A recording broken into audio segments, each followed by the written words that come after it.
శ్రీమాత్రే నమః. సద్గురు జ్యోతిష్యాలయం నుండి 2026 జూన్ నెలలో 15వ తారీఖు నుండి 21వ తారీఖు వరకు ఈ వారం రాశి ఫలితాలు మేషం నుండి మీనరాశి వరకు ఎలా ఉంది, అందరికీ ఆరోగ్యం ఎలా ఉంది, ఉద్యోగం ఎలా ఉంటుంది, ఒక వ్యాపారం ఎలా ఉంటుంది, రాజకీయం ఎలా ఉంటుంది, ఒక క్యూరియాసిటీతో అందరూ కూడా చూస్తూ ఉంటారు. వాటికి అందరికీ కూడా ఒక అద్భుతమైనటువంటి ఫలితాలని మన యొక్క ఛానల్ ద్వారా అందిస్తున్నాము. జాతకం పడుతున్న వర్షానికి ఒక గొడుగు మాత్రమే, కానీ జాతకం జీవితం కాదు. మీరు మిమ్మల్ని నమ్మండి, మీ యొక్క ఇష్టదైవాన్ని నమ్మండి. ఈ యొక్క జాతకం అంతా మీ యొక్క వ్యక్తిగత జీవితానికి ఒక 30% మాత్రమే వర్తిస్తుంది. తర్వాత మీ యొక్క పర్సనల్ జాతకం ద్వారానే సంపూర్ణ జాతకం అనేది తెలియబడుతుంది. ఓకే, ఈ వారం గ్రహాలన్నీ కూడా ఎలా ఉన్నాయి అనేది మనం తెలుసుకోబోతున్నాం. ఈ గురు భగవానుడు కర్కాటక రాశిలో ఉచ్చ స్థితిలో ఉన్నాడు. శని మీనరాశిలో సంచరిస్తున్నాడు. రాహు కుంభరాశిలో, కేతు సింహంలో ఉన్నాడు. జూన్ 15 తర్వాత సూర్యుడు మిథున రాశిలోకి ప్రవేశిస్తున్నాడు.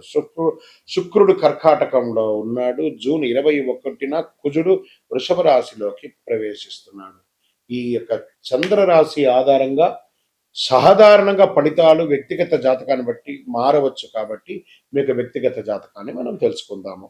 ఇంకా మేషరాశి మిత్రులారా, ఈ వారం అంతా కూడాను ఒక అద్భుతమైనటువంటి వారంగా మీరు చూడొచ్చు. కాస్త ఖర్చులు మాత్రం నియంత్రణలో ఉండాలి. ఈ యొక్క మీకు ఉద్యోగస్తులకి, గవర్నమెంట్ ఉద్యోగస్తులకి ప్రశంసలు పొందే అవకాశాలు ఉన్నాయి. ప్రైవేట్ సెక్టార్లో ఉన్న వాళ్ళకి బాధ్యతలు పెరిగే అవకాశాలు ఉన్నాయి. వ్యాపారంలో నియంత్రణ అవసరం. ఈ పార్ట్నర్షిప్లో కొంచెం ఇబ్బంది పడకుండా చూసుకోండి. షేర్ మార్కెట్ తొందరపడి నిర్ణయాలు పెట్టి లాస్ అవ్వకండి. లాంగ్ టర్మ్ ఇన్వెస్ట్ చేయండి. టీవీ కళాకారులకి అవకాశాల కోసం ఎదురు చూపులు 100% ఫలిస్తాయి.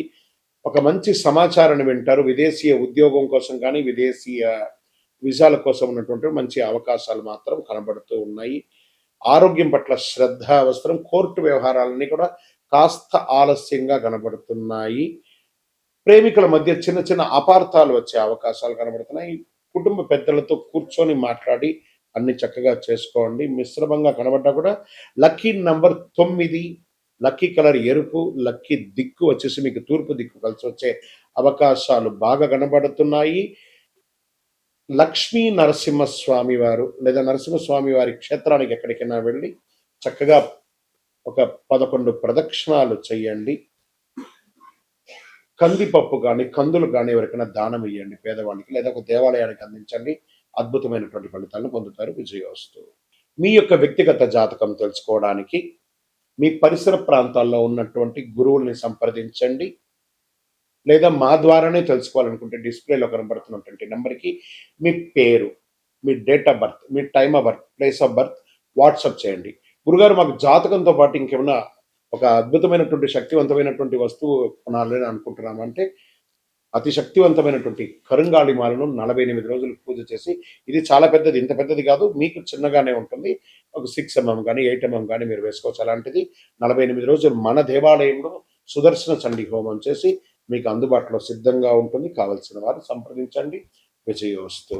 దేవుడు మనకు జీవితంలో పరీక్షలు ఎందుకు పెడుతున్నారని ఒక ప్రశ్న అడుగుతున్నారు. దేవుడు మనకు పరీక్షలు పెట్టడం, మనకు ఆయనకేం పని లేదండి. మిమ్మల్ని ఎంచుకొని మీకు పరీక్షలు పెట్టడం అనేది కాదు. మనం ఎంచుకున్నటువంటి దారి, ఆ దారిలో మనం పుట్టినప్పటి నుంచి మరణించేంత వరకు మీ యొక్క రాత ఇది అని చెప్పి రాసి పంపించేస్తాడు. అర్థమైందా? ప్రతి ఒక్కరికి కూడాను ఈ యొక్క తల్లిదండ్రులకి పిల్లవాడు గాను, ఒక భార్యకు ఒక భర్తకు భర్త భార్య గాను, భార్యకు భర్త గాను, పిల్లలు గాను, అత్తమామలు గాను, ఫ్రెండ్స్ గాను, ఉద్యోగం గాను, వృత్తి గాను నిర్ణయించబడింది మరణం వరకు. మరి ఇందులో వచ్చే పరీక్షలు అంటారు చూసారా, భగవంతుడు దీన్ని కొంచెం ఫర్నిష్ గా చెప్పుకుంటే చెరిష్ ద గిఫ్టర్, అబ్యూస్ ద గిఫ్టర్ అని అంటారు అనమాట. భగవంతుడు మనకు ఒక అద్భుతమైనటువంటి గిఫ్ట్, ఈ శరీరాన్ని ఇచ్చాడు. దేహో దేవాలయ భక్తి అని చెప్పేసి ఒక జీవితాన్ని, మానవ జన్మనిచ్చాడు. ఇందులో మనం చక్కగా పరోపకారార్థి ఇదం శరీరం అనుకుంటూ మనం చేయాల్సిన కార్యక్రమాలు చేసుకుంటూ ఇతరులను చేసుకుంటూ పోతే అన్ని రకాలుగా ఉంటుంది. ఎప్పుడైతే మనలో స్వార్థం అది వస్తుందో, ఆశ అవన్నీ పెరుగుతుందో, అప్పుడు దారి తప్పుతూ ఉంటాం. ఆ దారి తప్పినప్పుడు అవసరాలు పెరుగుతాయి. ఆ అవసరాలకు తగ్గట్టుగా అవకాశాలు ఉండదు. దానికి అప్పులు చేయడము, లేకపోతే ఇతరులను ఏమార్చడము, సమాజంలో ఇబ్బంది పెట్టడము. దాన్ని మనం ఏం చేస్తాం, భగవంతుడు నాకే ఇన్ని కష్టాలు ఇస్తావా అని భగవంతుడిని బ్లేమ్ చేయడం. ఆయనకి ఏమైనా పనే? మీరు పుట్టినప్పటి నుంచి మీరు మరణించేంత వరకు ఒక్క క్షణం కూడా ఆగకుండా గుండె కొట్టుకుంటూ ఉంటుంది. అప్పుడు మీకు పరీక్ష పెడుతున్నాడా భగవంతుడు? అనుగ్రహం ఇస్తున్నాడా? మనమైనా ఒక్కొక్కసారి శ్రద్ధగా ఉండం, అలా పడుకుంటాం, ఇలా లేస్తాం. మీరు పడుకున్నా, లేసినా, తిన్నా, ఏమేమి వేషాలు వేసినా వాటన్నిటినీ సగిస్తూ భావిస్తూ మీ హృదయం lub dub lub dub lub dub lub డబ్ను కొట్టుకుంటూ ఆ ప్రాణవాయుని ఇచ్చే భగవంతుడికి కృతజ్ఞత చెప్పండి. కానీ భగవంతుడు ఇబ్బంది పెట్టాడు, భగవంతుడు అనుగ్రహప్రదాయుడు. మీ ఆశలు, మీ అలవాట్లను అదుపులో పెట్టుకుంటే జీవితం అంతా సుఖ సంతోషాలతో ఉంటారు. విజయోస్తు. గురుగారు, ఒక ప్రశ్న ఉందండి. నిజమైనటువంటి భక్తి అంటే ఆలయానికి వెళ్ళడమేనా? ఆలయానికి వెళ్ళే పూజలు, పురస్కారాలు, హోమాదులు చేస్తేనే భక్తియా, లేకపోతే ఏ రకంగా ఉండొచ్చు అని అంటే, ఇప్పుడు మాధ్యమాల ద్వారా చూస్తున్నారు చూసారా, యూట్యూబ్ ద్వారాను, టీవీ ద్వారాను చూస్తున్నారు కదా. ఎలా మీకు నేను కనెక్ట్ అయ్యాను? త్రూ శాటిలైట్ ద్వారా వెళ్ళి మీకు నేను కనెక్ట్ అయ్యాను కదా. అలాగే భగవంతుడి దగ్గరికి కూడా అలా కళ్ళు మూసుకొని ఉండగా ఆ స్వామివారి యొక్క దివ్యమంగళ తేజోమయమైనటువంటి రూపం కనబడి ఆ స్వామివారితో కనెక్ట్ అవ్వాలి. అది మీరు ఆలయంలో కూర్చుంటారా, ఇంట్లో కూర్చుంటారా, ఇంకో చోట కూర్చుంటారా అనేది కాదు ప్రశ్న. మీరు భగవంతుని ప్రార్థన చేస్తారా లేదా అనేది ముఖ్యం. ఎందుకు ఆలయాలకి ఒక ప్రత్యేకత ఉంది అని అంటే, ఒక యంత్ర ప్రతిష్ఠ చేసి నిత్య పూజలు చేసి ఒక పవిత్రమైనటువంటి భక్తులందరూ కూడా వచ్చి దర్శనం చేసుకున్నటువంటి ఎంతో పుణ్యాత్ములు నడిచిన భక్తుల యొక్క పాదధూళిలో భగవంతుడు ఉంటాడని చెప్తారు. కాబట్టి అక్కడ పవిత్రమైనటువంటి స్థలంగా ఉంటుంది. కాబట్టి ఆ దేవాలయాలకి వెళ్ళి దర్శనం చేసుకోవడం అనేది ఒక సిస్టమ్ ఉంది. కాబట్టి అక్కడ మంత్రోచ్చారణతో ఉంటుంది. కాబట్టి అక్కడికి వెళ్ళడం మంచిది. మన ఇంటిలో కూడా దేవాలయము, ఒక దేవుడు రూమ్ అనేది ఉంటుంది, అక్కడ ఉంటుంది. కానీ 24 గంటల సేపు మనలో ఆత్మ అనే ఒక దేవుడు మనల్ని పరీక్షిస్తూ చూస్తున్నాడు. తత్వమసి, దట్ ఈస్ కాల్ తత్ త్వం అసి. నువ్వు దేన్నైతే చూడడానికి, దేన్నైతే పొందడానికి ప్రపంచంలో తిరుగుతున్నావు అది నీలోనే ఉంది, చూసుకో. అహం బ్రహ్మాస్మి అని చెప్పాడు. భగవంతుడు నీలోనే ఉన్నాడు. శివం శివం శివం. ఈ శివం లేకపోతే దాన్ని శవం శవం శవం అంటారు. కాబట్టి దేవాలయానికి పూజ చేయాలా, నీలో పూజ చేయాలా అనేది కాదు. పూజ చెయ్యి, కనెక్ట్ అవ్వు భగవంతుని. నువ్వు పూజించకపోతే కొట్టడు భగవంతుడు, కానీ పూజిస్తే నువ్వు ఇంకా బాగుంటావు. బాగా గుర్తు పెట్టుకోండి. ఆర్గ్యూ చేయడం వల్ల మనం బాగుంటామా, నెగిటివ్ అవుతామా అని అంటే, ఆర్గ్యూ చేయడం వల్ల నెగిటివ్స్ వస్తుంది. కానీ నువ్వు ఆర్గ్యూ చేయకుండా సైలెంట్ గా ఉంటే బాగా అయిపోతామంటే బాగా అయిపోమట. కానీ నెగిటివ్ అనేది తగ్గిపోతుంది. చాలదా? అదే భగవంతుడు. దేవాలయానికి వెళ్ళడం, మనం చేయడం అనేది కర్మ ఫలితం తప్పకుండా మనల్ని చేరుతుంది. అంటే కర్మ రిటర్న్స్ అంటారు చూసారా. అవును, ఎదుటి వాళ్ళకి ద్రోహం చేయాలి అని అనుకుంటే ఇక్కడ చూడండి, చెయ్యి నేను ఇలా పెట్టాను, నేను నిన్ను ఇలా ఇబ్బంది పెడుతున్నాను అని ఒకటి చెయ్యి అక్కడ చూపిస్తుంది. ఇక్కడ 1, 2, 3 వేళ్ళు నిన్ను చూపిస్తుంది. పైన భగవంతుడు చూస్తున్నాడు. 3 వేలు సమాజం నిన్ను చూస్తుంది, భగవంతుడు పైన చూస్తున్నాడు. కానీ నువ్వు చూపే వేలు ఒకటే అనమాట. అఫ్ కోర్స్ నువ్వు ఎవరికైనా చెడు చేస్తే 4 రకాలైనటువంటి చెడు నీకు రిటర్న్ ఖచ్చితంగా వస్తుంది. నువ్వు మంచి చెయ్యకపోయినా పర్లేదు, కానీ చెడు చేయకుండా ఉండు. అదే ఇతరులకు చేసే సమాజంలో ఒక మంచి విశేషం. అందుకే కర్మ రిటర్న్స్. విజయోస్తు. కృష్ణుడు మహాభారతంలో యుద్ధాన్ని ఎందుకు ఆపలేదు? ఇక్కడ మీకు మంచి ప్రశ్న. కృష్ణుడు కూడా యుద్ధం చేయమని చెప్పలేదు. మీరు బాగా గుర్తుపెట్టుకోవాలి. రథసారథిగా అర్జునుడికి పార్థసారథిగా కూర్చున్నాడు ఆయన.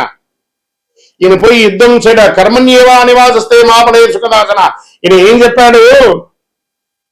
మనమందరూ కూడా 732 శ్లోకాలు ఉన్నటువంటి భగవద్గీతను శ్రీకృష్ణుల వారే మనకు అందించారు. కొన్ని అధ్యాయాల వరకు ఆ అర్జునుడు ఆయన ఒక రైడర్ లాగా చూశాడు, ఒక సారథి లాగా, ఒక డ్రైవర్ లాగా చూశాడు. అప్పటి వరకు నేను క్షత్రియుడిని, నేను ధర్మరాజు యొక్క తమ్ముడిని, పంచపాండవుల ఒకడిని అనే ఒక ప్రౌడ్ తోనే ఆ అర్జునుడు ఉంటూ ఉంటాడు. ఆ యొక్క 11వ అధ్యాయాన్ని చెప్పేటప్పుడు విశ్వరూప అవతారం ఒకటి వస్తుంది. ఆ అధ్యాయంలో స్వామివారి విశ్వరూపం ధరించి అర్జునుడికి దర్శనం ఇస్తాడు. దర్శనం ఇచ్చి అప్పటి నుంచి అర్జునుడి యొక్క బాడీ లాంగ్వేజ్ మారిపోతుంది. ఎందుకంటే స్వామి ఎటు తల ఎత్తినా స్వామివారు కనబడట్లేదట. అంటే అంతటి మహానుభావుడికి యుద్ధం ఒక లెక్కన కాదు కదా. ఎంటైర్ భగవద్గీతలు ఎక్కడ కూడా యుద్ధం గురించి చెప్పలేదు. స్వామివారు చెప్పినటువంటి ఆ 700 శ్లోకాల భగవద్గీతలో కూడా యుద్ధం గురించి మాట్లాడలేదండి, జీవితం గురించే మాట్లాడారు. శ్రీకృష్ణుడు జీవితాన్ని ఉపదేశించడానికే ఉన్నాడే కానీ యుద్ధం గురించి ఉపదేశించడానికి కాదు. మనం ఆనందంగా ఉంటే శ్రీకృష్ణుడు ప్రేమగా కనబడతాడు.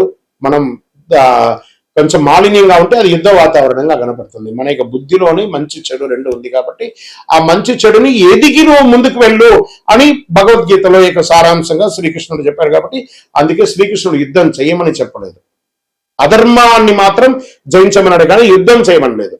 భయభక్తులతో ఉండాలి అన్నారు. భక్తి ఉంటే భయం ఎందుకు ఉండాలంటే భయభక్తులతో ఉండాలి. అక్కడ ఎదుటి కూర్చున్నది మనం ఒకళ్ళమే, ఈ ప్రపంచాన్ని ఏలే అఖిలాండ కోటి బ్రహ్మాండ నాయకుడు అక్కడ కూర్చున్నాడు ఎదురుగుండా. ఆయన చూసినప్పటికీ భయభక్తి ఉండాలి. దేవుని చూసినప్పుడు ఆ భయం ఉండాలి, భక్తి ఉండాలి. ఆ ఒక దేవుడు కనబడని ఒక గొప్ప శక్తిగా అక్కడ కూర్చున్నాడు. దైవం మానుష రూపేణ.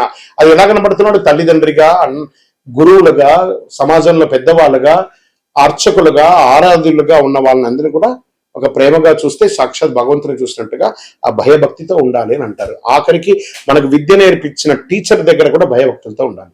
అదే దేవుడికి ఇచ్చే మన మర్యాద, విజయవస్తు. మనిషి యొక్క గొప్పతనం ధనంలో ఉంటుందా, ధర్మంలో ఉంటుందా అంటే పరోపకారార్థే ఇదం శరీరం. ఇతరులు బాగుండాలని ఎవరైతే కోరుకుంటారో వాళ్ళే దేవుళ్ళు. మంచి గుణం వాళ్ళ దగ్గరే ఉంటుంది. డబ్బులు సంపాదించాలి, డబ్బులు అవసరం ఉంది. ఆ డబ్బులు క్షేత్రస్థాయిని పెంచే విధంగా ఉండాలి కానీ క్షేత్రాన్ని నాశనం చేసే వాళ్ళ దగ్గర ఉండకూడదని చెప్తారు. కాబట్టి మంచితనంతో ఉన్న వాళ్ళు అందరూ క్షేమంగా ఉండాలి మనస్ఫూర్తిగా కోరుకుంటారు. విజయవస్తు.